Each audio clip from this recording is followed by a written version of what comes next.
ขอนิมนต์พระภิกษุสงฆ์สามเณรเจริญพรแม่ชีโยคีคุกเข่าพนมมือ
บูชาพระรัตนตรัยอิมินาสการเรนะอิมินาสการเรนะ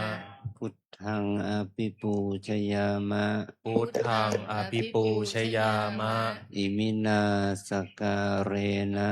อิมินาสการเรนะธัมมังอภิปูชยามะธัมมังอภิปูชยามะ อิมินาสการเรนะอิมินาสการเรนะ สังฆังอภิปูชยามะสังฆังอภิปูชยามะอะระหังสัมมาสัมพุทโธภควาอะระหังสัมมาสัมพุทโธภาควาพุทธังภวันตังอภิวาเทมิพุทธังภาควันตังอภิวาเทมิสวากขาโตภควตาธัมโมสวากขาโตภาควตาธัมโม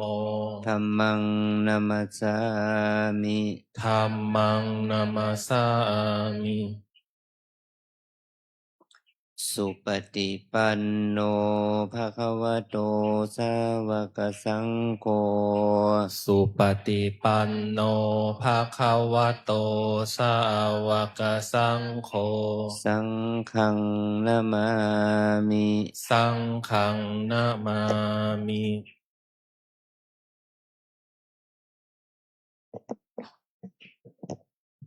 อันธรรมยังพุทธัสสะภะคะวะโตปุพพภาคณมการังกะโรมาเซนะโม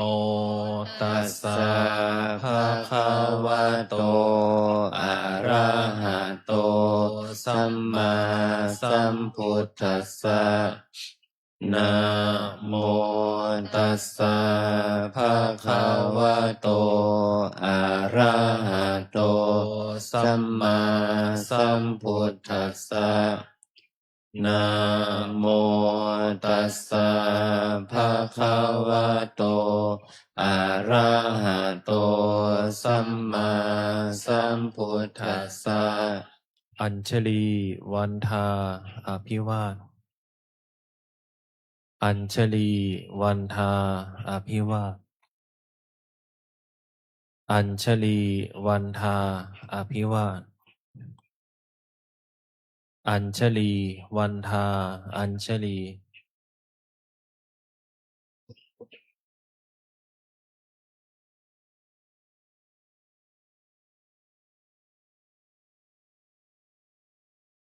ขอนิมนต์พระภิกษุสงฆ์กราบพระอาจารย์เจ้าคุณพร้อมกัน อัญชลีวันทาอภิวาท อัญชลีวันทาอภิวาทอัญชลีวันทาอภิวาทอัญชลีวันทาอัญชลี นิมนต์สามเณรเรียนเชิญแม่ชีโยคีกราบท่านเจ้าคุณพระอาจารย์พร้อมกันค่ะ อัญชลีวันค่ะอภิวาทอัญชลีวันค่ะอภิวาทอัญชลีอภิวาทอัญชลีวันอัญ นิมนต์พระให้ศีล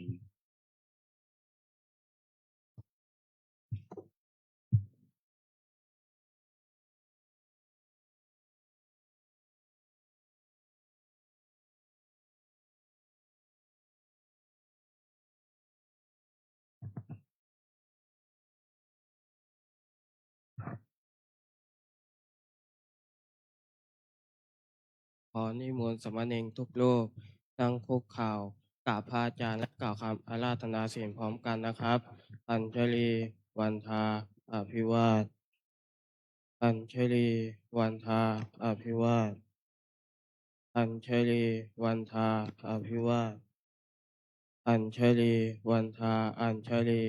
มายามพันเตสรณะสีรังยาจามะทุติยัมปิมายามพันเตสรณะสีรังยาจามะ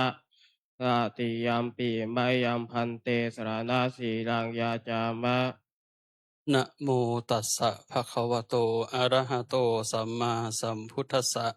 นะโมตัสสะภะคะวะโตอะระหะโตสัมมาสัมพุทธัสสะนะโมตัสสะภะคะวะโตอะระหะโตสัมมาสัมพุทธัสสะ นะโมตัสสะภะคะวะโตอะระหะโตสัมมาสัมพุทธัสสะนะโมตัสสะภะคะวะโตอะระหะโตสัมมาสัมพุทธัสสะนะโมตัสสะภะคะวะโตอะระหะโตสัมมาสัมพุทธัสสะ ยะมหังวทามิตังวเทหิ อามะพันเต พุทธังสรณังคัจฉามิ พุทธังสรณังคัจฉามิ ธัมมังสรณังคัจฉามิ ธัมมังสรณังคัจฉามิ สังฆังสรณังคัจฉามิ สังฆังสรณังคัจฉามิ ทุติยัมปิพุทธังสรณังคัจฉามิ ทุติยัมปิพุทธังสรณังคัจฉามิ ทุติยัมปิธัมมังสรณังคัจฉามิ ทุติยัมปิธัมมังคัจฉามิ ทุติยัมปิสังฆังสรณังคัจฉามิ ทุติยัมปิสังฆังสรณังคัจฉามิ ตติยัมปิพุทธังสรณังคัจฉามิ ตติยัมปิพุทธังสรณังคัจฉามิ ตติยัมปิธัมมังสรณังคัจฉามิ ตติยัมปิธัมมังสรณังคัจฉามิ ตติยัมปิสังฆังสรณังคัจฉามิ ตติยัมปิสังฆังสรณังคัจฉามิ ติสรณะขมะนังนิธิตัง ติมะพันเต ปานาติปาตาเวระมณี ปานาสิปาตาเวรมณี อทินนาทานาเวระมณี อาทินนาทานาเวรมณี อพรหมจริยาเวระมณี อาภัมมจาริยาเวรมณี มุสาวาทาเวระมณี มุสาวาทาเวรมณี สุราเมระยะมัชฌะปมาทฐานาเวระมณี สุราเมระยะมชฌาปมาทฐานาเวรมณี วิกาละโภชนาเวระมณี วิการโภชนาเวรมณี นัจจะคีตะวาทิตาวิสุกทัสสนาเวระมณี นาจะขีตาวาทิตาวิสุกาทัสนาเวรมณี มาลาคันทะวิเลปนะธารณะมันดนะวิภูสนัทธานาเวระมณี มาลาคันทะวิเลปนะทารณะมันตนะวิภูสนะฐานาเวรมณี อุจจาสยนะมหาสยนาเวระมณี อุจาสยนะมหาสยนาเวรมณี ชาตะรูปรัชตะปฏิฆหนาเวระมณี ชาตารูปะราชตาปฏิฆานาเวรมณี อิมานิทัสสะสิกขาปทานิสมาธิยามิ อิมานิทัสสะสิกขาปทานิสมาธิยามิ อิมานิทัสสะสิกขาปทานิสมาธิยามิอิมานิทัสสะสิกขาปทานิสมาธิยามิอัญชลีวันทาอภิวาทอัญชลีวันทาอภิวาทอัญชลีวันทาอภิวาทอัญชลีวันทาอัญชลี ขอเชิญคณะแม่ชีและโยคีทุกท่าน นั่งคุกเข่าสมาทานศีลพร้อมกัน กราบพระสมาทานศีลพร้อมกันค่ะ อัญชลีวันทาอภิวาทอัญชลีวันทาอภิวาทอัญชลีวันทาอภิวาทอัญชลีวันทาอัญชลีมะยังพันเตติสรณเนนะสหะอัฏฐศีลานิยาจามะทุติยัมปิมายังพันเตติสรณเนนะสหะอัฏฐศีลานิยาจามะตติยัมปิมายังพันเตติสรณเนนะสหะอัฏฐศีลานิยาจามะ นะโมตัสสะภะคะวะโตอะระหะโตสัมมาสัมพุทธัสสะนะโมตัสสะภะคะวะโตอะระหะโตสัมมาสัมพุทธัสสะนะโมตัสสะภะคะวะโตอะระหะโตสัมมาสัมพุทธัสสะ นะโมตัสสะภะคะวะโตอะระหะโตสัมมาสัมพุทธัสสะนะโมตัสสะภะคะวะโตอะระหะโตสัมมาสัมพุทธัสสะนะโม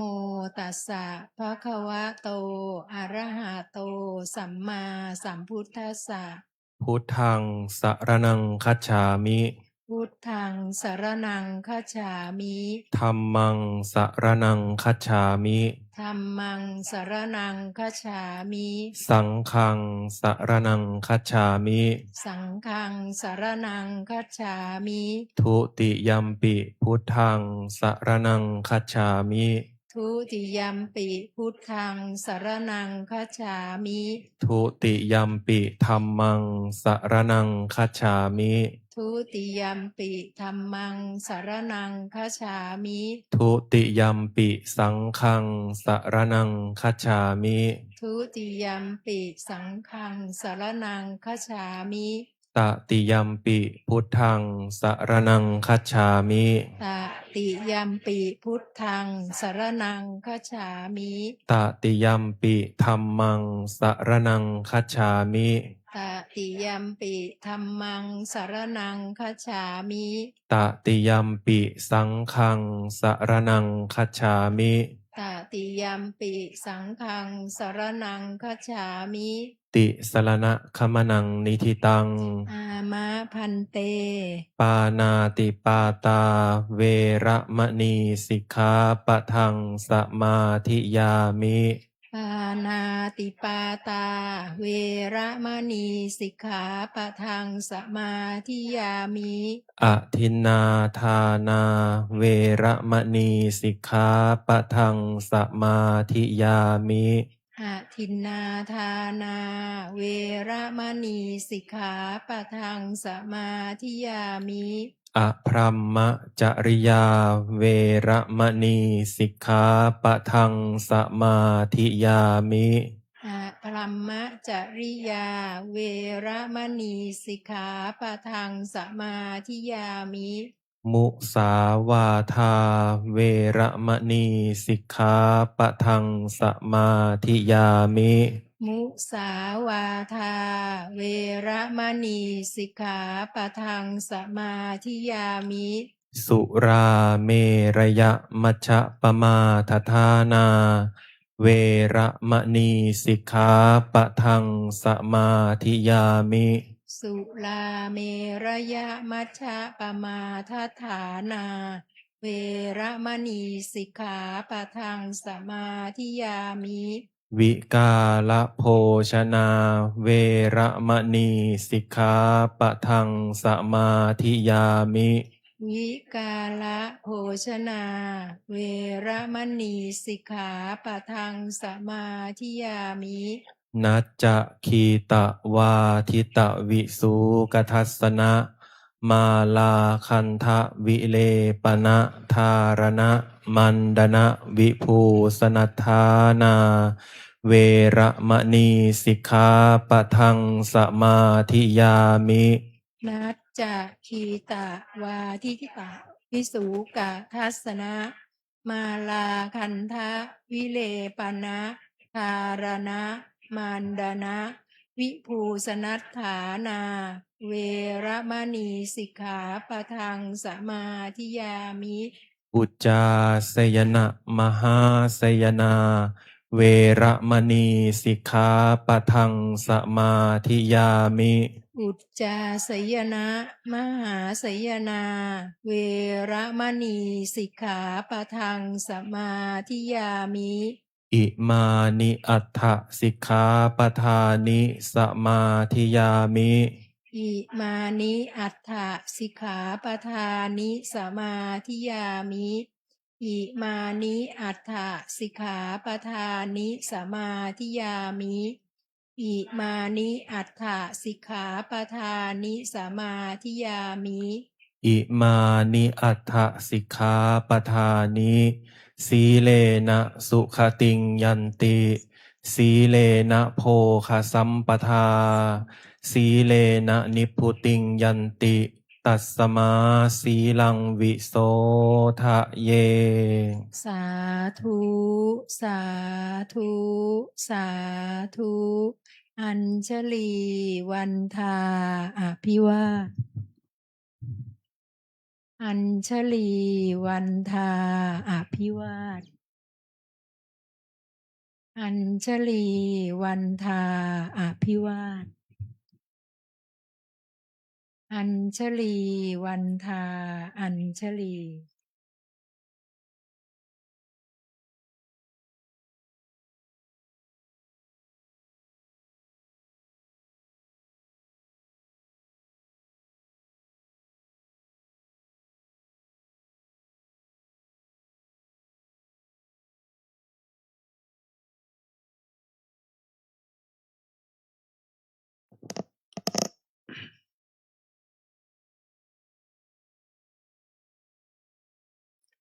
วันนี้พระภิกษุสามเณรแม่ชีอุบาสกอุบาสิกา ได้มารับพระไตรสรณคมและศีลในในวันที่เรามาทานศีลเพื่อจะได้รับเป็นผู้ที่เป็นเนื้อนาบุญของญาติโยมในวันพรุ่งนี้ในวันพระเป็นต้น ในขณะเดียวกันว่าเราก็มีการให้โอวาทธรรมจากครูบาอาจารย์ ให้โอวาทแก่พระภิกษุผู้อยู่ในช่วงปฏิบัติแล้วสามเณรแม่ชีโยคีก็จะได้รับโอวาทธรรม เพื่อเป็นธรรมสวนะไม่กุศลบุญนั้นเกิดจากการฟังธรรมถือว่าเป็นบุญที่เราไม่ต้องไปแสวงหาอื่นใด เราอาศัยการมีความตั้งใจมีความศรัทธาที่จะฟังธรรม ก็ถือว่าเป็นมหากุศลเป็นภาวนากุศล เป็นมหากุศลระดับปัญญาด้วยมหากุศลเพื่อเราให้เราได้เจริญปัญญาบารมี เราทุกคนก็มีความคาดหวังว่าเราจะเป็นคนฉลาด เป็นคนมีปัญญา เป็นคนมีความรู้ เป็นคนมีปฏิภาณไหวพริบในการดำเนินชีวิต เราอยากจะเป็นปราชญ์เป็นบัณฑิต เป็นมหาบัณฑิตเป็นผู้มีความรู้ในอริยสัจธรรม เป็นบรรลุถึงความเจริญแห่งมรรคผลนิพพานเป็นที่สุด แต่ถ้าเราไม่มีโอกาสสร้างบารมีบารบุญกุศลเนี่ยมันก็จะทำให้เราไม่สามารถสร้างอุปนิสัยที่จะเป็นผู้ใฝ่ในการพัฒนาปัญญา วันนี้เรามีผู้แสดงธรรมให้ท่านพระครูวินัยทรอินทร์จันทร์มาแสดงธรรมให้แก่พวกเราได้รับฟัง ขอนิมนต์ท่านได้แสดงธรรม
พระมาจะโลกาอิปติสัมปติตัตตัญชลีอนาทิวลังอาญาจถาสันติทัสสัตตาอปาราชาคาชาติกาเอเสตุธัมมังอนุกรรมปิมังปัจจังเอาสหับบดีพรหมเป็นบรมในพรหมมา ทรงฤทธิ์ที่ศักดาว่าบริษัททุกหมู่พรหมน้อมหัดนมัสการประดิษฐานณที่สม ควรแล้วจึงบังคมจุลีบาทพระศาสดา ขอพรอันประเสริฐวรเริศมาโหฬารปวงสัตว์ในโลกากิเลสน้อยก็ยังมี ขอองค์พระจอมปราดสู่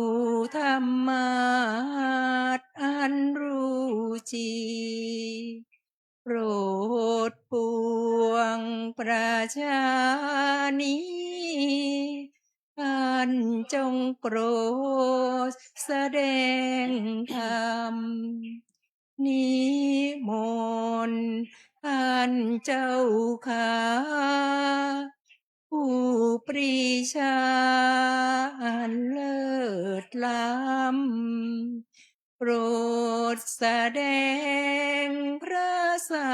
ทธรรมเทศนาปวาทีเพื่อให้สำเร็จผลแด่ปวงช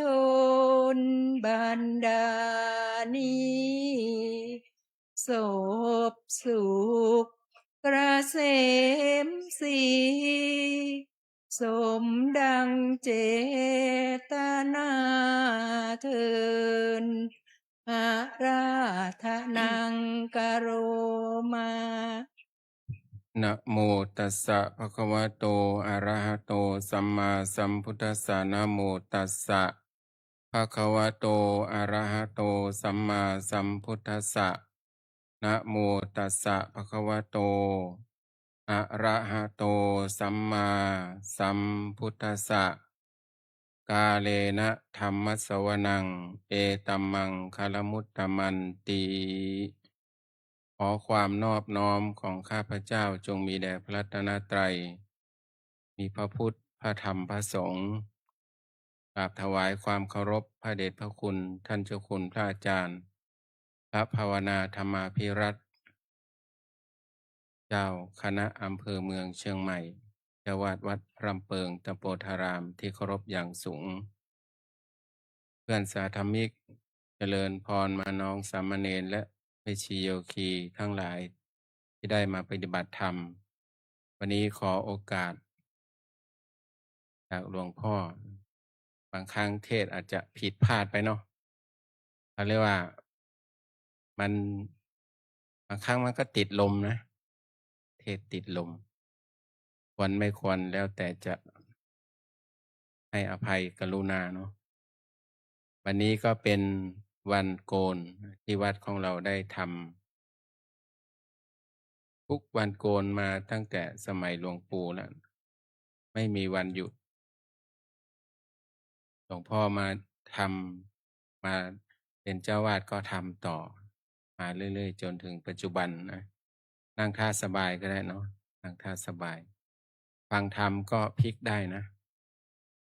ถ้ามันปวดเราไปกำหนดที่ปวดมันก็จะไม่ได้ธรรมะใจมันก็ไปที่ปวดหมดนั้นเราก็สามารถลืมตาได้ถ้าง่วงก็ลืมตาได้ลืมตาได้ทำเขาเรียกว่าบาลีที่ยกก็คือกาเลนะธรรมสวนังทำมาฟังทำตามกาลเวลาปกติของวัดลำเปิงก็เป็นเวลาวันโกนวันพระแล้วเราก็มีเวลามานั้นเรามีโอกาสดีเนาะทั้งสามเณรทั้งแม่ชีทั้งโยมทั้งพระหรือว่าบางวัดนานๆเขาจะมีทีเนาะเพราะว่ามันสาเหตุมีไม่เยอะมีพระไม่เยอะเนนไม่เยอะก็ไม่ได้ทำกิจกรรมเทศน์อะไรพวกนี้ แต่ก็จะมีที่ประจำมีวัดเราก็วัดพระธาตุศรีจอมทอง ไปสอบอารมณ์โครงการเรียกว่าโครงการของวิปัสสนา ปีนี้เข้าปีที่2ที่ไปแทนพระเดชพระคุณท่านเจ้าคุณอาจารย์ เพราะว่าอาจารย์ท่านก็มีงานเยอะ ทั้งสอบคนไทยสอบต่างประเทศสอบพระเนาะสอบอารมณ์พระภิกษุ แล้วก็มีชาวต่างประเทศก็เข้าวัดเยอะนะพอๆกับโยคีไทยเนาะตัวเลขเท่ากันพอดี41เห็นเขาส่งมาวันนั้นนะก็หนักเอาการเหมือนกัน40แต่ที่ไปจอมทองเขาก็ถวายมา16ลูกฐานละ16ลูกมีพระมีภิกษุณีรวมแล้วเป็น16ท่านบางรูปก็37พรรษาบางรูปก็36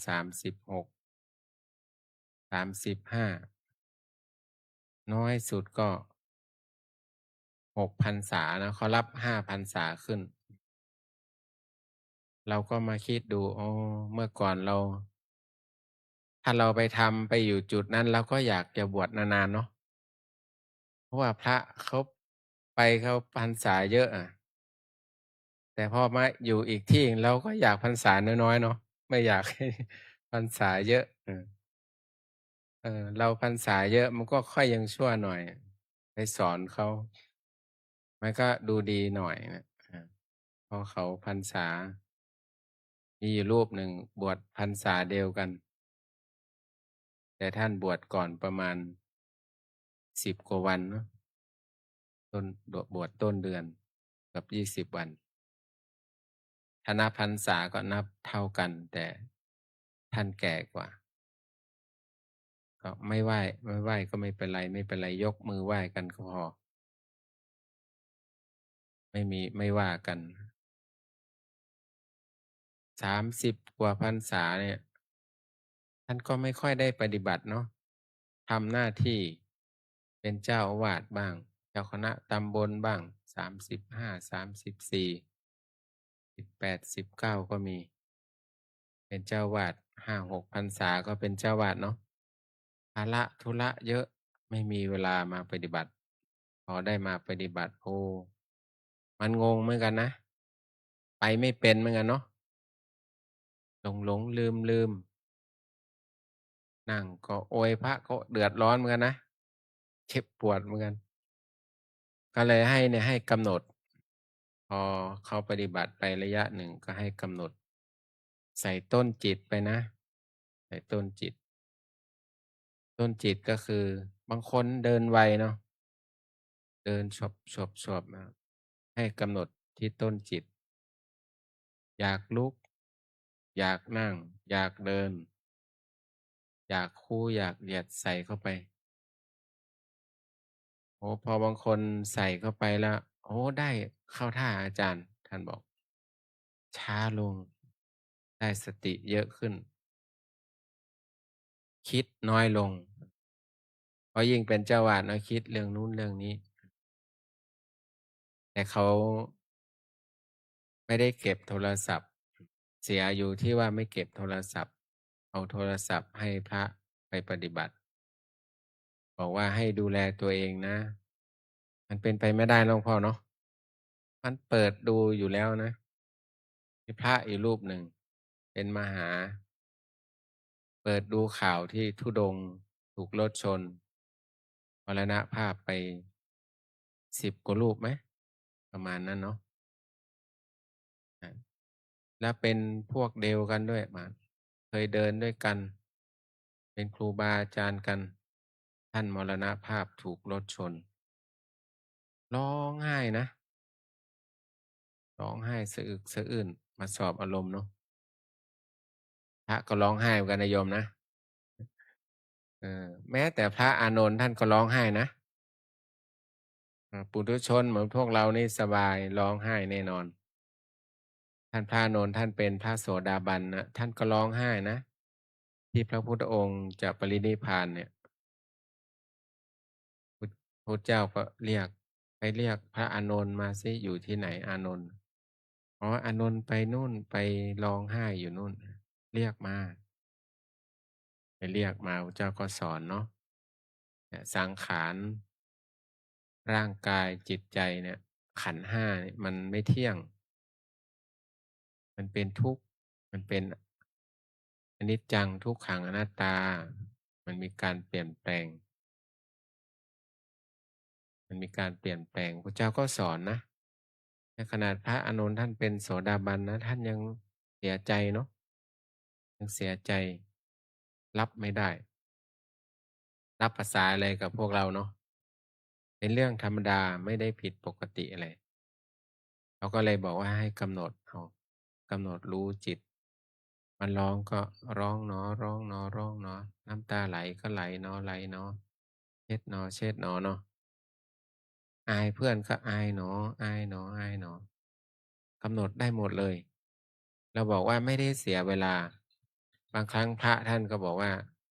นักปฏิบัติธรรมบอกเสียเวลา ฉันจะต้องเอาพองยุบอย่างเดียว บังคับจิตอย่างเดียว เป็นอย่างอื่นไม่ได้นะพอเป็นอย่างอื่นไม่ได้มันก็เครียดเนาะเครียดบางรูปก็เครียดปฏิบัติไม่ได้ ไม่เป็นไรนะปฏิบัติเราไม่ต้องซีเรียสพอท่านหลายๆรูปได้สภาวะธรรม เพราะว่ากำหนด แล้วก็บอกว่า ที่เรามีอยู่นะเพราะมันมีอยู่แล้วก็วางมันไว้ก่อนไม่ได้ทิ้ง เอาของใหม่ เหมือนพวกเราเนี่ยเนาะมีของเก่ากันแล้วเคยปฏิบัติสายนู่นสายนี่มาภาวนาพุทโธบ้างสัมมาอรหังบ้างยกมือบ้างเนาะแต่ถ้ามาวัดลำเปิงก็วางพวกนั้นไว้ก่อนวางถ้าเราไม่วางในยใจเราจะไม่ว่างใจไม่ว่างมันจะตีกันเหมือนในหลวงร.9ท่านสอนเนาะสอนหนังสือเด็กท่านก็บอกว่าทำตัวไม่ว่าผู้ใหญ่ไม่ว่าเด็กทำตัวเหมือนแก้วครึ่งเอ่อน้ำที่มีครึ่งแก้วเนาะน้ำในแก้วเราเนี่ยมันมีครึ่งแก้ว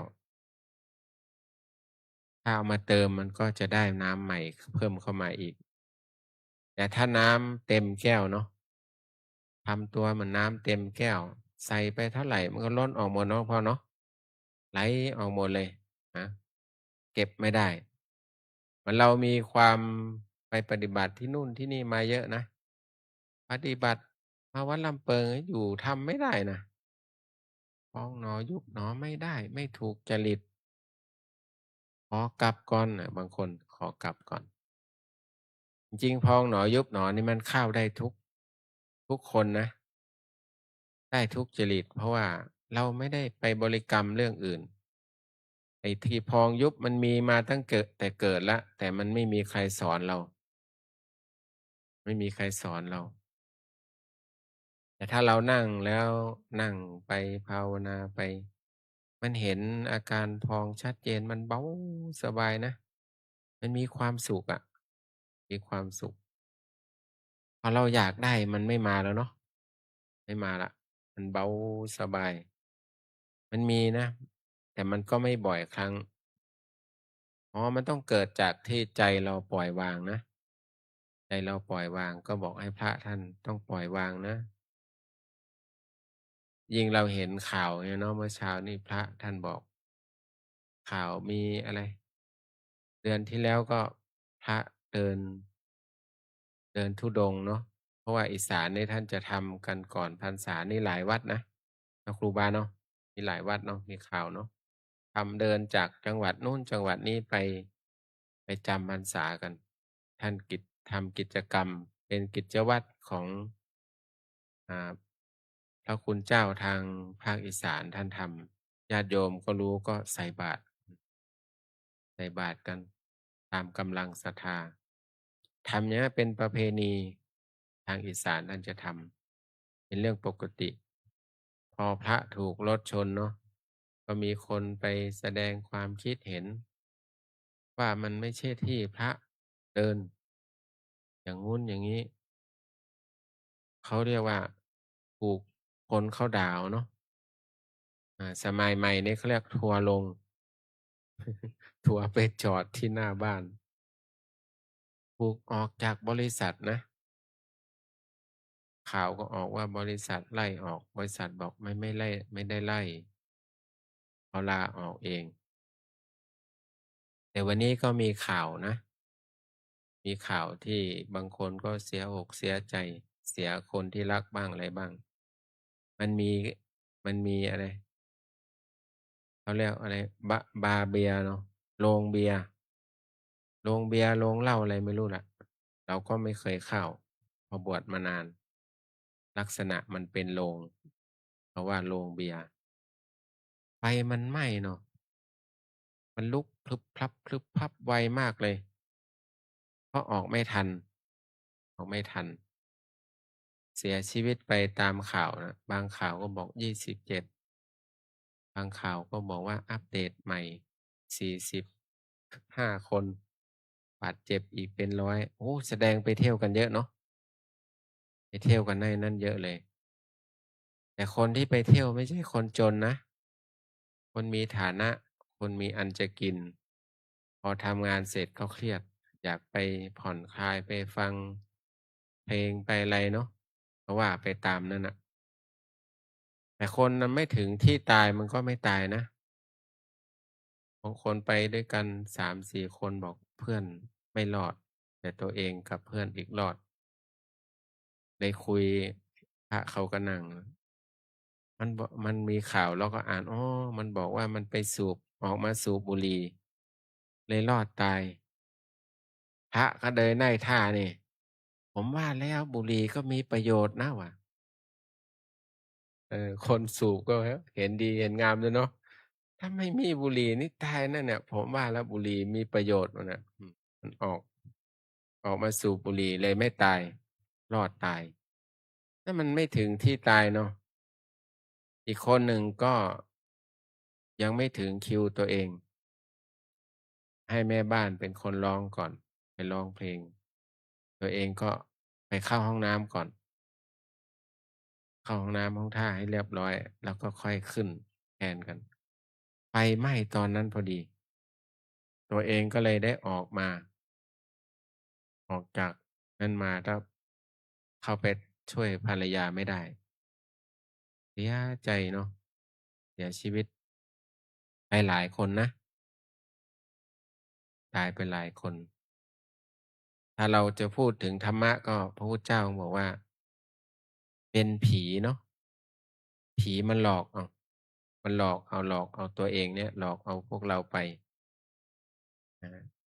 ผีเที่ยวผีดื่มสุราผีกินเหล้าเนาะเป็นผีเหมือนกันนะมันหลอกเนาะตัวเองเนี่ยหลอกอร่อยกินแล้วอร่อยมีใครกินเหล้าแล้วหน้าตายิ้มไหมมันขิวเนาะมันค้างขาดมันก็ยังว่าอร่อยอยู่นะเนาะ กินแล้วเนี่ยบอกว่าอร่อยมันมีคุณทอมมาเมื่อก่อนทอมรันดีเนาะเขามาปฏิบัติที่วัดลำเปิงเนี่ยมามาจะมาแสดงในเชียงใหม่เขามีเวลาก็มาแวะก็เดินตามพระไปบิณฑบาตพอลาศีลเช้าเราก็ถามเป็นไงบ้างคุณทอมปฏิบัติปฏิบัติได้อยู่ครับแต่ผมรักษาศีล5ลำบาก เขาก็ว่าไปตามนั้นเนาะ1 2 3 4 5ข้อไหนบ้างไม่ได้ถามว่าอาหารวัดอร่อยไหมอาหารวัดไม่อร่อยเขาบอกแต่กินดีเขาบอกไม่อร่อยแต่กินดีแต่อาหารข้างนอกอร่อยแต่กินไม่ดีกินแล้วไม่ดีต่อสุขภาพเขาบอกเขาก็พูดเป็นเนาะพูดเก่งอาหารวัดไม่อร่อยหลวงพ่อแต่มันมีประโยชน์ต่อร่างกาย แต่กิเลสเราไม่ค่อยชอบลักษณะที่เขาว่านะแต่ข้างนอกนี่กินเหล้าเมายากินเบียร์นี่เราว่าอร่อยแต่ร่างกายเรารับไปเยอะๆก็ไม่ดีครับผมอร่อยแต่ไม่มีประโยชน์ของวัดไม่อร่อยแต่มีประโยชน์เขาก็พูดตรงๆเนาะโยคีอร่อยไหมอร่อยไม่อร่อยก็ต้องกินนะกินเพื่ออยู่ไม่ใช่อยู่เพื่อกินนะถ้าเราอยู่เพื่อกินเราก็อยู่ไม่ได้เราต้องกินเพื่ออยู่ กินแล้วเราก็อยู่ได้นะถ้าเราอยู่เพื่อกินเราก็อยู่ไม่ได้ ต้องขวนขวายหานะนั่นก็เรียกว่าอ่าเรียกว่าดื่มน้ำเมาเป็นอาจินเนาะไม่ชอบกินข้าวปลาเป็นอาหาร2ชอบอะไรชอบเที่ยวเนาะ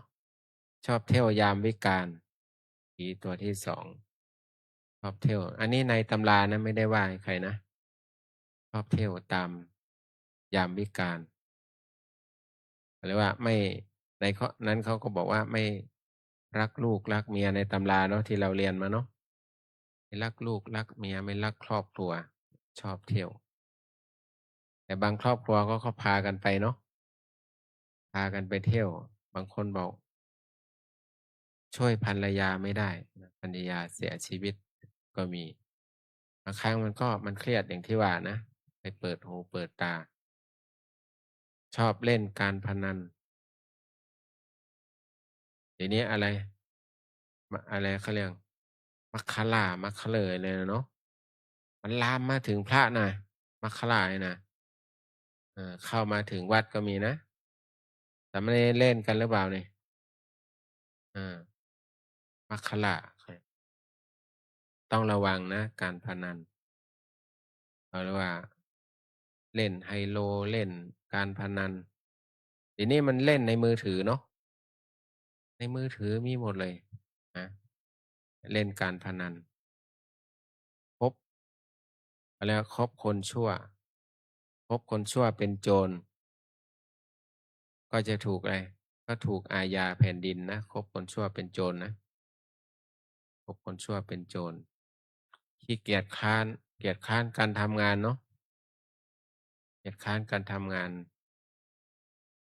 มันก็เกลียดขี้เกียจจริงๆนะคนเราเนี่ยนะมันนอนได้ทั้งวันทั้งคืนเนาะอามีนะคนประเภทนี้น่ะเออเขาประกาศให้ออกมาช่วยงานนะไม่เห็นหน้าเห็นตาเนาะไม่เห็นหน้าเห็นตาพอเขาจะให้จะได้รับลาภสักการะนี่โอ้โฮน่าสลอนเลยเนาะมาหมดเลยประกาศบอกให้คนอื่นอีกนะวันนั้นมันมีวันหนึ่งมีพระเขาเล่าให้ฟัง เพราะว่าเราอาจจะไม่มีลาภเนาะทุกวันเราก็ขึ้นนะเมื่อก่อนช่วงก่อนนะ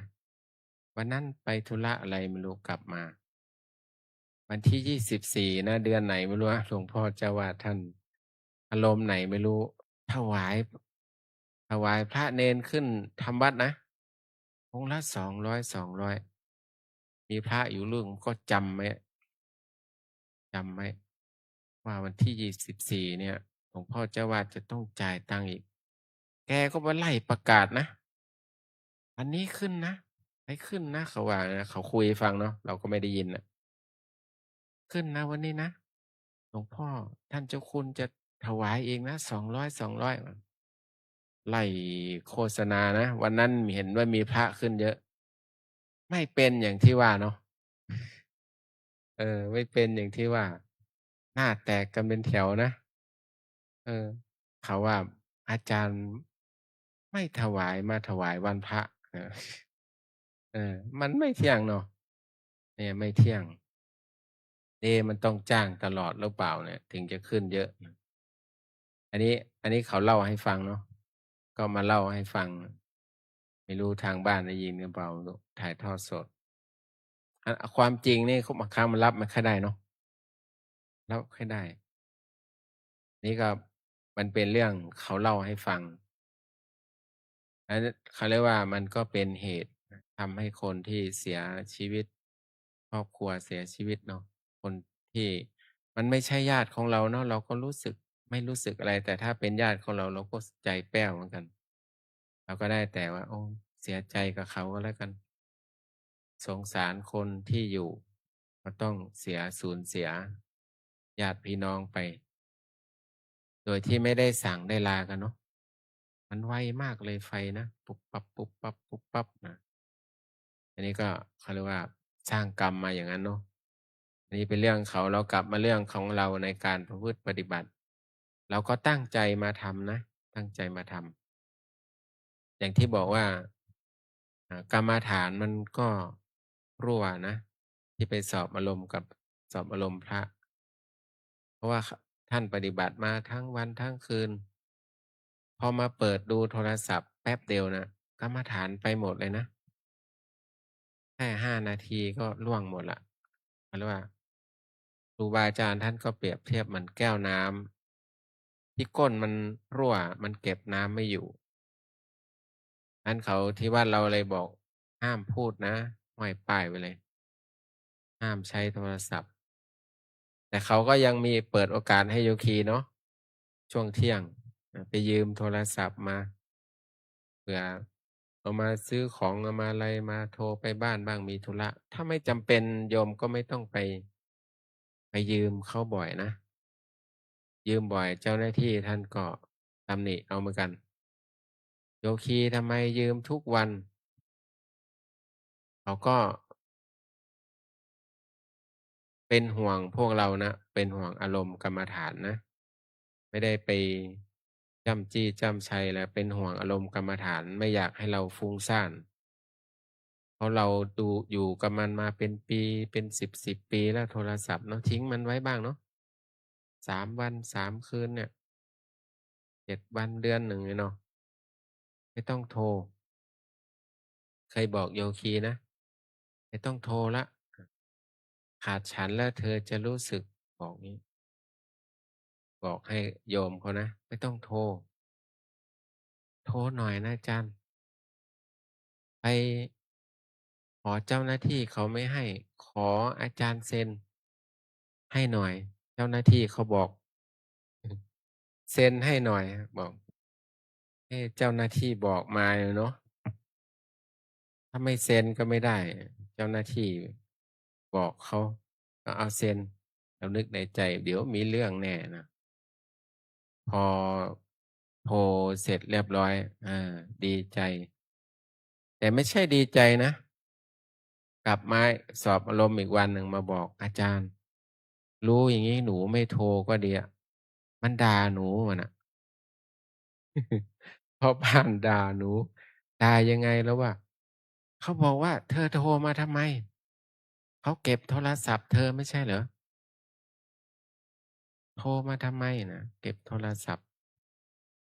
เราอุตส่าห์เป็นห่วงเขาอย่างดีนะอาจารย์นั่นน่ะมันโทรไปมันยังด่าหนูอีกเรานึกในใจสมน้ำหน้าแต่ไม่ได้ว่าเลยเดี๋ยวโยคีโกรธเนาะเขาก็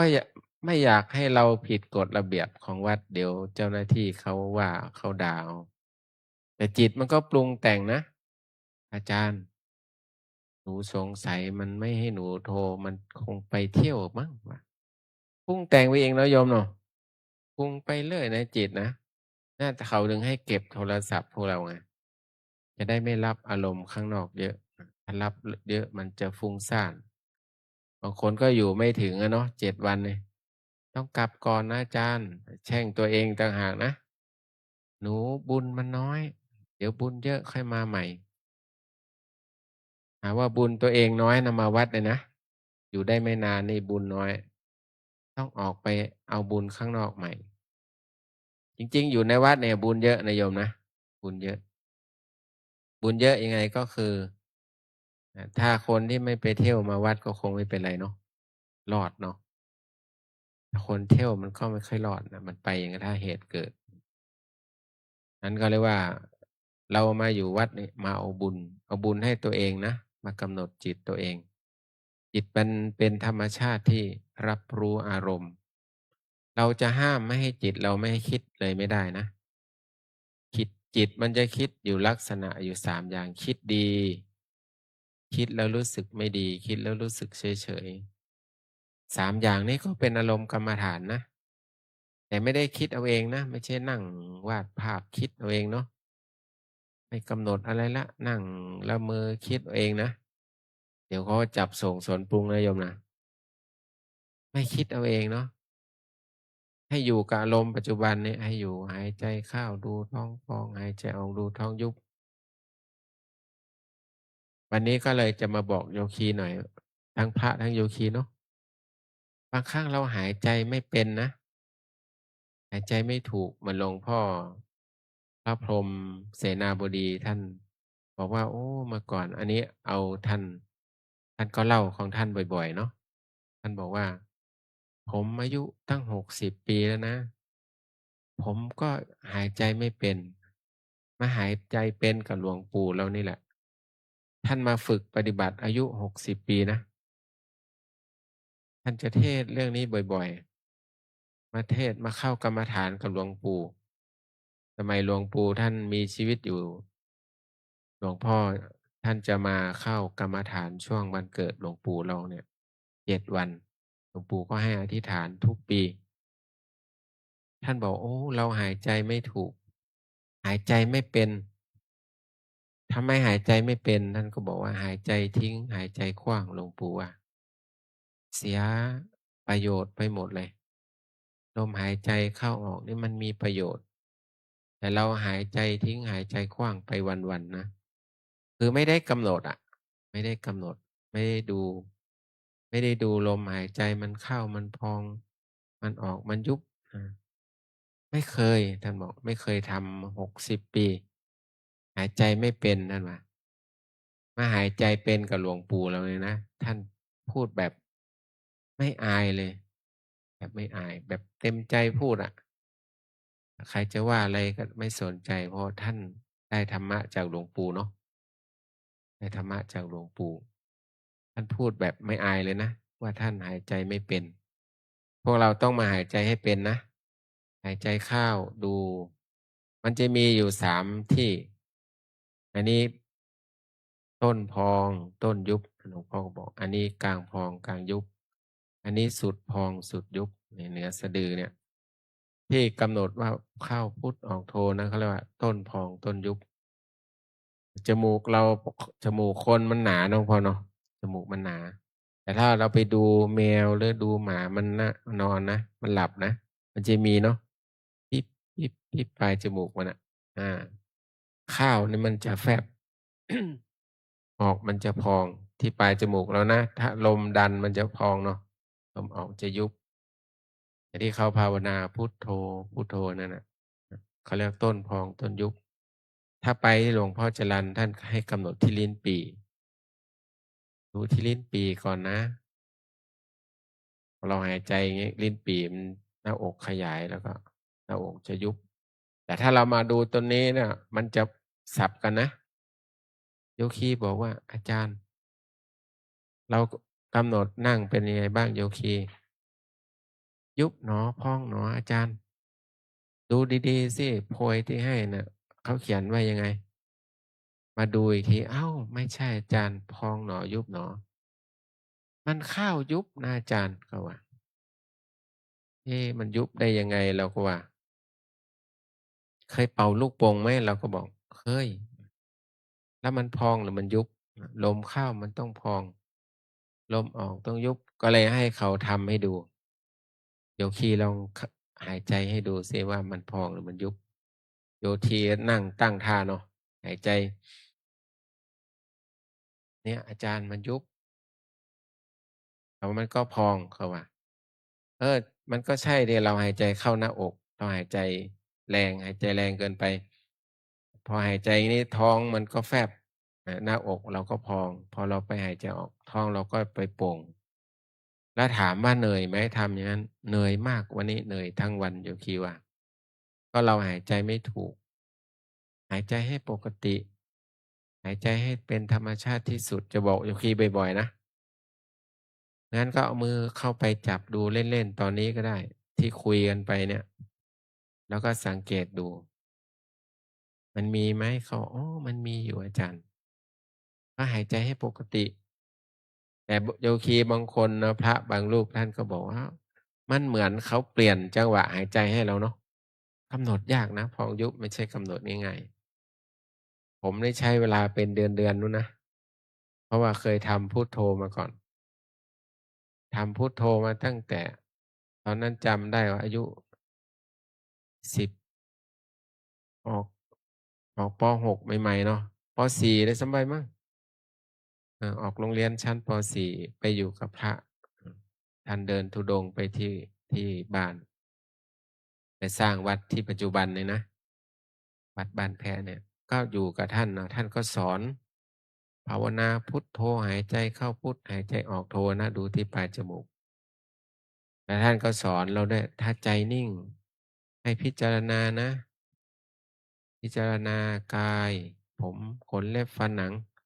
แล้วดูเข้าไปข้างในท่านก็บอกตับไตหัวใจไส้ปอดท่านก็ว่าช้าๆเนาะเราก็นึกตามพอจิตมีสมาธิก็นึกตามท่านนะโอ้เห็นชัดเนาะเห็นตับเห็นไตแล้วทั้งที่เรายังไม่เคยเห็นเนาะก็นึกภาพเอาเนาะเห็นตับเห็นไตเห็นไส้เห็นพุงท่านก็บอกให้เราไปเรื่อยๆนะก็มันเห็นชัดเนาะ จิตมันนิ่งอะมันเบาสบายเบาสบายท่านก็บอกว่าถ้าไปนั่งสมาธิห้ามนั่งที่สูงนะเดี๋ยวมันจะมีนิมิตเราจะเดินลงได้เดินลงเดินลงระเบียงนะท่านว่านะอย่าไปนั่งอย่างนั้นนะมันจะเผลอเดินลงระเบียงเราก็บอกอ๋อมันเป็นเราก็เลยมารู้ว่าอ๋อถ้าจิตเรานิ่งเนี่ยเราสามารถดึงได้เนาะดึงจิตของคนได้ ดึงไปได้เรามานึกถึงตอนเราเป็นเด็กพระท่านเคยสอน แล้วก็มาปฏิบัติกับหลวงปู่เนี่ยเมื่อ30 กว่าปีที่แล้วเนาะโอ้กว่ามันจะได้พองหนอยุบหนอใช้เวลานานนะเป็นเดือนนู่นน่ะเดี๋ยวก็ไปพุทโธเดี๋ยวก็ไปพุทโธเนาะหลวงปู่ท่านก็บอกไม่เป็นไรลูกไม่ต้องซีเรียสกลับมาใหม่ท่านก็ให้เรากำหนดนะเผลอเนาะเผลอเนาะเผลอเนาะกลับมาใหม่ลูกกลับมาใหม่แล้วก็กลับมาพองหนอยุบหนอใหม่ท่านก็บอกจับดูก็ได้จับดูก่อนก็ได้มันจะได้เห็นชัดท่านก็ประคับประคองอารมณ์เรานะประคับประคองเป็นเดือนไม่ให้เข้าอธิษฐานง่ายๆเหมือนกันเป็นเดือนกว่าเดือน1เดือน2นี่เดือน1นี่7วันเดือน2 7วันอย่างละ7วัน7วันนะอย่างละ7วันเดินระยะเดินแต่นี่เรายังให้ไวหน่อยนะเดือน1แค่3วัน2แค่2วันเองได้ไวเมื่อก่อนนี่7วัน7วันงั้นเราก็ตามดูอาการเฉยๆไม่ต้องไปตามลมนะหลวงพ่อท่านก็บอกบ่อยๆไม่ตามลมไม่ต้องตามลมเข้าไม่ต้องตามลมออก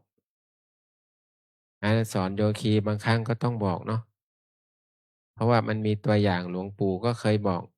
หลวงพ่อเราก็เคยบอกนะโยคีที่บอกเนี่ยบางครั้งเราก็ไม่ได้ลุกไปบอกหลวงพ่อท่านว่าเอามืออยู่บนโต๊ะเนาะต้องบอกว่าอันนี้สมมุติว่าเท้านะโยมเนาะมีนะหลวงพ่อเคยเล่าเนาะหลวงพ่อเคยเทศน์เอามือนี่วางบนโต๊ะเนาะทำให้โยมดูนะขวาย่างหนอซ้ายย่างหนอเดินอย่างนี้นะโยมก็เอาไปทำจริงๆนะหลวงพ่อเคยพูดนะพอสอบอารมณ์ตอนเย็นนะเมื่อก่อนตอนสอบตอนเย็นโยคีก็มาถามมาบอกให้หลวงพ่อว่าหนูก็เดินได้หนูก็ทำได้นะหลวงพ่อมันสูดแขนแล้วไม่รู้จะไปทางไหนวะนะ โยมเนาะเอาแขนไปนะไม่ได้เอาเท้าเดินนะนี่ขวาย่างหนอซ้ายย่างหนอไปจนสุดแขนละหลวงพ่อไม่รู้จะไปทางไหนต่อเนี่ยหลวงพ่อท่านเคยเล่าโยคีอย่าไปทำอย่างนั้นนะเอามือทำให้ดูนะโยมนะหลวงปู่ท่านก็เคยเล่าเนาะหลวงปู่ก็เคยว่าอาจารย์นั้นเคยได้ยินคุณอาจารย์หลวงปู่บอกว่าโยคีนี่มันซื่อจริงๆนะน่ะ หลวงปู่อาจารย์ก็บอกนะหลวงปู่ชอบเอามือทำเนาะหายใจเข้าพองหายใจออกยุบหายใจเข้าพองหายใจออกยุบนะลูกนะเอาไปทำนะพรุ่งนี้ค่อยมาสอบอารมณ์พอมาสอบอารมณ์หลวงปู่ก็ถามว่าเป็นไงบ้างลูกวันนี้ก็ทำได้อยู่หลวงปู่หลวงพ่อสมัยก่อนท่านเป็นหลวงพ่อเนาะหนุ่มๆอยู่แต่มันเมื่อยมือเปลี่ยนเป็นข้างซ้ายได้ไหมวะ เอาข้างขวาทั้งวันนะเนาะถ้า6 ชั่วโมงก็3 ชั่วโมงนะพองหนอยุบหนอพองหนอยุบหนอนี่3 ชั่วโมงนะโยมนะวันกับคืนหนึ่งที่6 ชั่วโมงเลยนะไปสอบอารมณ์ขอเปลี่ยนเป็นซ้ายได้ไหมหลวงพ่อนะหลวงปู่บอกโอ้ยบอกแล้วท่านก็หัวเราะไปเลยนะดีใจว่าบอกแล้วโยคีไปไม่เข้าใจเนาะซื่อท่านบอกโยคีซื่อจริงๆทีนี้อาตมาก็เลยต้องบอกโยคีประจำนะเพราะว่าเดี๋ยวโยคีไม่รู้เรื่องโยคีบางคนนี่ไปบอกกันพออธิษฐานปุ๊บนี่บอกนะมันเขาบอกว่านอนได้นะอาจารย์เอ้าทำไมนอนได้มีโยคีอยู่คนหนึ่งเขาบอกหลังไม่ต้องแตะพื้นเราก็จับหุ่นขึ้นมาเนาะมันนอนยังไงมันทำยังไงมันก็นอนตะแคงสิเราก็เอาหุ่นมาวางให้เนาะเอาหุ่นมาวางอันนี้ตะแคงนี้นอนไหมนอนค่ะไม่ได้ห้ามหงายได้ไหมนี้บางคนเข้าใจว่านอนหงายเนี่ยคือเอาหลังแตะพื้นนะคือนอนตะแคงไม่นอนนะเขาว่านะคว่ำก็ไม่นอนบอก2 ท่านี้ได้มันก็เสร็จเลยเนาะหลับแน่นอนเนี่ยต้องทันโยคีนะไม่ทันไม่ได้นะ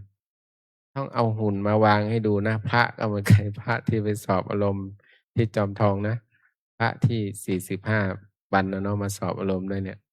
ต้องเอาหุ่นทำท่าให้นะ เดี๋ยวเขาจะไปเข้าใจว่าหลังไม่แตะพื้นน่ะไปนอนตะแคงนอนคว่ำในยยุ่งเลยนะไม่ให้นอนตะแคงนอนอย่างนี้นอนไหมท่านนอนครับ อย่างนี้นอนไม่นอน อย่างนี้นอนไม่คว่ำนอนห้าม ต้องทำท่าให้ดูนะ ห้ามพิง ห้ามนั่งลัดเข่าห้ามฟุบต้องสอนหมดเลยนะยังอย่างนี้ก็ไม่ได้เอียงไปพิงก็ไม่ได้ ต้องบอกหมดอะไม่งั้นไม่ได้กิเลสเนี่ยมันชอบ บางคนเขาก็ถามเนาะถ้านั่งแล้วหลับได้ไหม ถ้าคุณตั้งใจหลับน่ะ มันผิดกติกา มันผิดตั้งแต่ตั้งใจแล้วแต่ถ้านั่งไปมันอาจจะมีสับประงกกึกไม่เป็นไรแป๊บเดียวเดี๋ยวมันก็ดีแล้วโล่งสบาย ไม่ให้อาบน้ำไม่ให้นอน ไม่ให้พิง ไม่ให้ล้างหน้า ไม่ให้แปรงฟัน โอ้โหไม่ให้แปรงฟันเลยอาจารย์วะนะเข้าห้องน้ำได้ไหมก็บอกเข้าได้ถ่ายหนักถ่ายเบาได้ เท้าก็ไม่ต้องล้าง เสื้อผ้าก็ไม่ต้องเปลี่ยน เขาก็เกรงใจแล้วเนาะพรุ่งนี้อาจารย์จะเหม็นไม่เป็นไรผมกำหนดได้ต้องบอกเขานะผมกำหนดได้ไม่เป็นไร ท่านไปทำตามที่ผมบอก เขาก็ทำได้นะพระท่านก็ทำได้ บางคนยังบอกวันนี้ส่งน้ำได้หรือยังอาจารย์ ได้แล้วนะวันที่3นี่ได้แล้ว เดี๋ยวกลับไปสอบอารมณ์แล้วส่งน้ำได้ล้างหน้าแปรงฟันบ้วนปากอะไรได้หมดเลย ฉันน้ำเยอะๆบางคนท่านก็ทำได้นะ แต่ฐานอื่นนี่ไม่รู้ฐานอาตมาไม่ให้ทำไม่ให้ทำไม่ให้ล้างหน้าไม่ให้แปรงฟันชุบตาอย่างเดียว ท่านก็ทำกันได้เนาะเนี่ยเขาเรียกว่าทำตามเชื่อตามครูบาอาจารย์ท่านก็ทำได้ ดีด้วยบางรูปนะนั้นเรามาเป็นเดือนเราต้องทำตามครูบาอาจารย์บอกนะ ไม่ต้องไปฟังโยคีเหมือนเดียวกันนะโยมนะไม่ต้องฟังโยคีเหมือนกันนะนี่เป็นสภาวะธรรมสภาวะธรรมมันก็จะเกิดกับเรามีสมาธินะจริงๆการปฏิบัติธรรมเนี่ยถ้าเราก็ไม่ต้องไปถามใครแล้วเนาะเดินนั่งพระท่านก็มีนะท่านบอกว่ามันมีจิตมันเหมือนมี2จิตนะหลวงพ่อเราก็ว่าอายุเราก็พอๆนะมันเรียกเราหลวงพ่อเนาะแก่เหมือนกันนะนี่เนาะเออเขาบอกมันมีเหมือนมี2จิตหลวงพ่อนะมันถามกันในใจเนี่ยถามด้วยตอบด้วยว่าสงสัยอะนี่จิตมันวิจิตรพิสดารมันเป็นปกติเราก็เลยบอกว่ากำหนดจิตรู้จิตในจิตอันนั้นแหละที่เรากำหนดว่าเราได้เรียนมานะพยายามรู้กายในกายรู้เวทนาในเวทนารู้จิตในจิตรู้ธรรมในธรรมมันก็จะรู้ของมันเองนะอันนี้แหละเขาเรียกว่าให้รู้จิตในจิตมันจะถามมันจะตอบเองมันจะคิดเองโดยที่เจ้าของก็อยู่เฉยๆมันจะรู้ของมันเองเนาะอ๋อถ้าอ๋อแล้วเข้าใจแล้วนะจำไม่ลืมแล้วเนาะนั้นการแสดงธรรม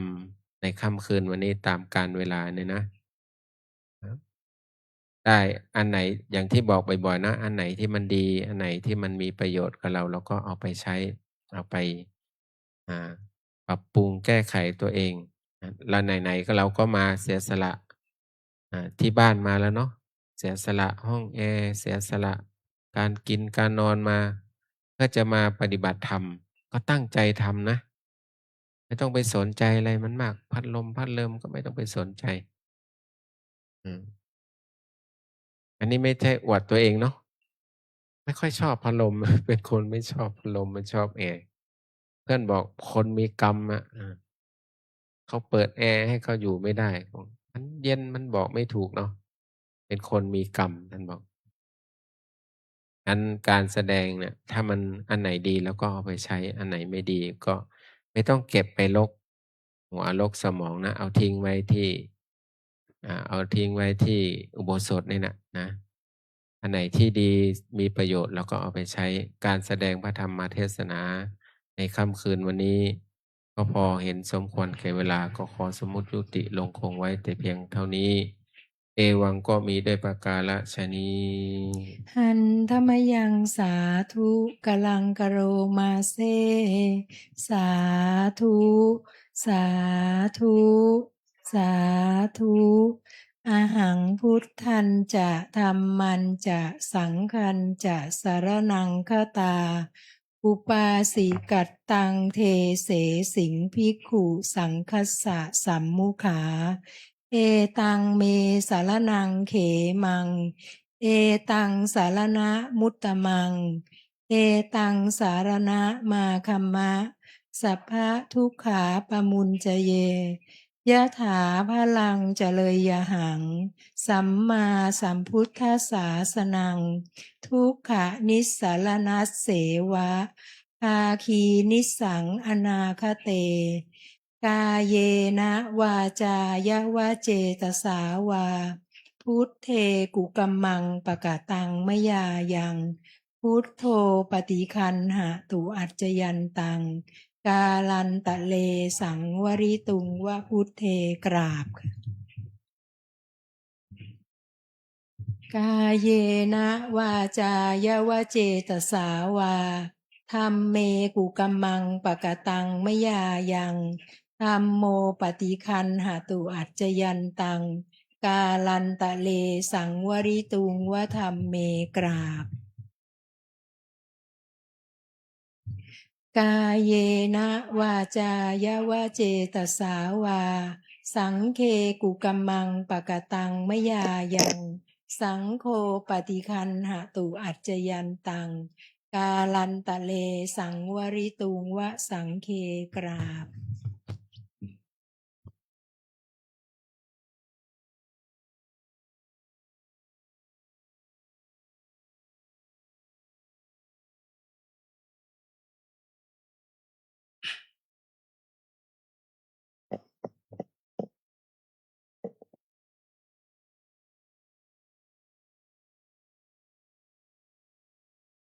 เราได้ฟัง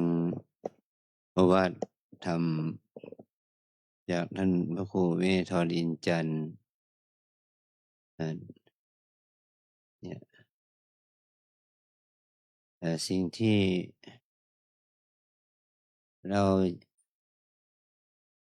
ได้ฟังและเรียนรู้จากประสบการณ์ของคนอื่น เอามาเปรียบเทียบกับประสบการณ์ของเรานะ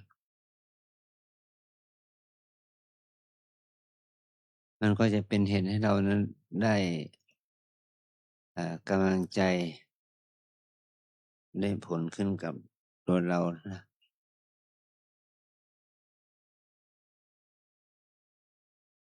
นี่การตายหมู่เนี่ยเมื่อวานนี้ก็มีการตายหมู่ตายด้วยไฟ เปิดร้านอาหารเปิดผับก็เกิดการไฟลุกไหม้คนตายถึง27 ศพบาดเจ็บสาหัสอีกนอกนั้น เพราะคนเข้าไปชอบอยู่ในขับในบาร์ในร้านอาหารทำร้องรำทำเพลง แล้วก็เหตุก็ที่เรารู้ข่าวก็คือว่าเขาปิดประตูหนีไฟ ปิดประตูฉุกเฉินไม่เมื่อเปิดก็เปิดแค่ประตูหน้าประตูเดียว ประตูฉุกเฉินปิดหมด คิดว่าเหตุว่าเป็นเพราะเจ้าของเขาคิดว่ามันคงไม่เป็นไร แต่พอมันเกิดเหตุปัจจัยที่เกิดคุกขึ้นมาโดยโทษอาคีภัยขึ้นมาหนีไม่ไหนไม่ได้แบบซันติก้าผับนะ แบบนั้นตายสิ่งที่ตายไปจากในสถานที่ในนี่คือความประมาทของเจ้าของสถานที่ ทำไมเราต้องไปตายอย่างนั้นก็คือว่าเขามีกรรมเป็นวิบากเป็นกรรม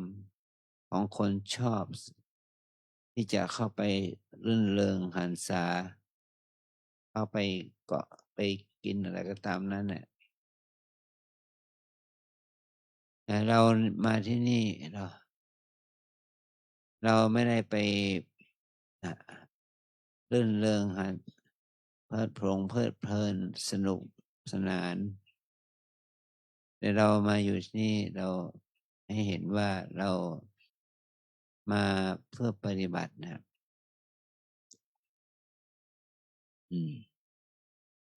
เมื่อปฏิบัติเพื่อให้เขาถึงความปลอดภัยต่อตัวเองนะมันก็จะทำให้เรานั้นได้ปลอดภัยจากเพศภัยต่าง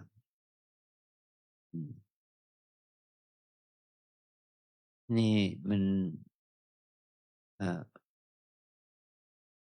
เพื่อความไม่ประมาท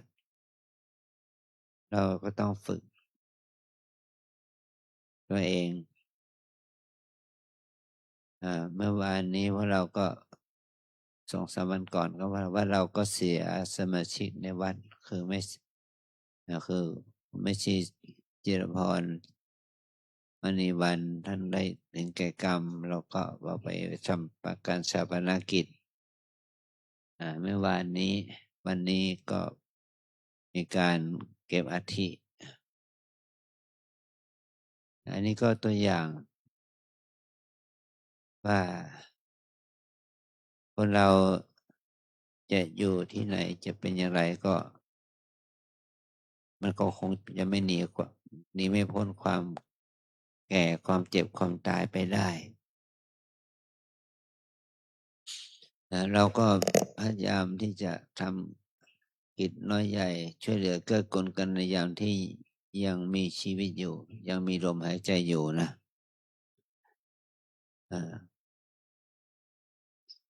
ต้องขอบคุณพระภิกษุสามเณรแม่ชีโยคีเราที่ไปที่มาร่วมกิจกรรมฟังเทศน์ฟังธรรมแผ่บุญกุศลในแม่ชีว่าเราก็พยายามที่จะทำกิจกรรมน้อยใหญ่ให้ประหยัดให้เซฟการใช้รับรายจ่ายการรายจ่ายให้มันน้อยลงให้เห็นมีคุณให้มองเห็นคุณประโยชน์คุณค่าอาจารย์ไปดูเจ้าหน้าที่สำนักงานทำบัญชีก็ค่าใช้จ่ายเป็นปัจจัยที่เสียตั้งแต่ที่เราได้รับจากญาติโยมก็ประมาณทั้งของที่ติดกระเป๋าแม่ชีที่อยู่ในบัญชีก็ประมาณรวมกันแล้วได้ประมาณ 50,000ค่าใช้จ่ายทั้งปัจจัยถวายสงฆ์ปัจจัยถวายทายทานค่าดอกไม้อะไรที่ต่างๆรวมแล้วก็ประมาณสัก 50,000เหมือนกัน 50,000ก็แม่ชีเจ้าหน้าที่ก็บอกว่าตั้งแต่หนูทำบัญชีมาศพนี้เป็นศพแรกที่ในปีนี้2-3 ปีเนี่ยถ้าตายก็บางคนก็จะประหยัดอย่างยิ่งก็ประมาณ100,000แต่นี่มีแค่ 50,000เท่านั้นเนี่ยก็รายรับก็สมกับรายจ่ายนะนั่นอย่างนี้ก็ให้เราได้เห็นถึงประโยชน์ของการมีชีวิตนะปัจจุบันนี้อะไรมันก็แพงนะแต่ว่าเหมือนกับว่าค่าของเงินมันถูกลงนะแต่ถ้าเราทำด้วยความเห็นคุณค่ามันก็ได้ประโยชน์ทำในสิ่งที่มันเป็นประโยชน์อันนี้ จึงขออนุโมทนาขอบคุณพวกเราทุกคน โดยเฉพาะคณะแม่ชีเรานะที่เป็นทั้งแม่ชีประจำและแม่ชีอคันตุกะที่มาให้ความสำคัญกับแม่ชีท่านหนึ่งได้ถึงแก่กรรมไปคือแม่เนี่ยเราก็จะได้ทำบุญทำกิจกรรมน้อยใหญ่ชาปนกิจเป็นที่สุดด้วยความรู้สึกต่อ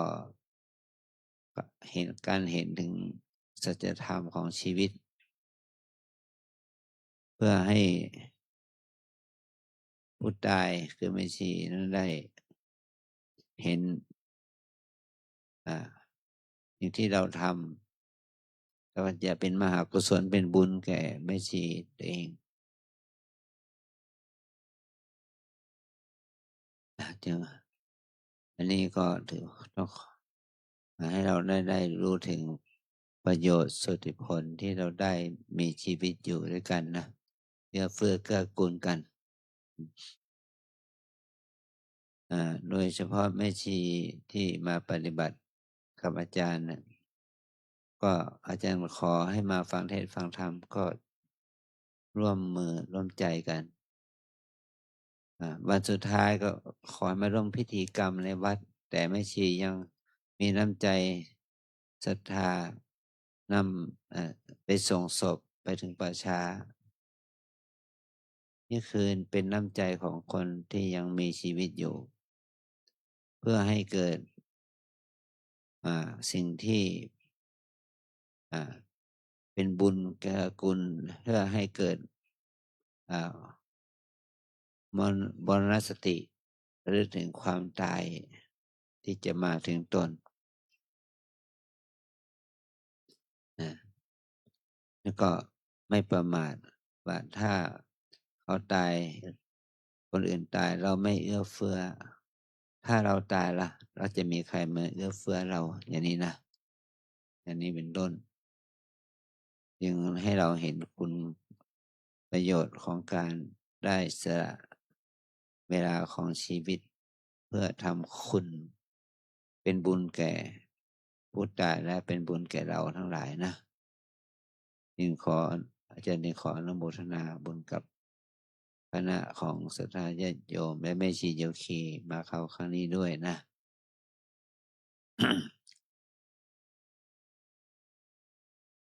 สำหรับพวกนี้ก็เป็นวันพระใหญ่นะ15 ค่ำพอนี้การเป็นปณิโมกข์ก็เวลาเดิมวัน5 โมงนะขออนุโมทนาบุญกับพวกเราไม่พลาดนะอะระหังสัมมาสัมพุทโธภะคะวาพุทธังภะคะวันตังอภิวาเทมิ สวากขาโตภะคะวะตาธัมโมธัมมังนามัสสามิสุปฏิปันโนภะคะวะโตสาวกสังโฆสังฆังนามามิ ขอนิมนต์พระภิกษุสงฆ์กับพระอาจารย์เจ้าคุณพร้อมกัน อัญชลี วันทา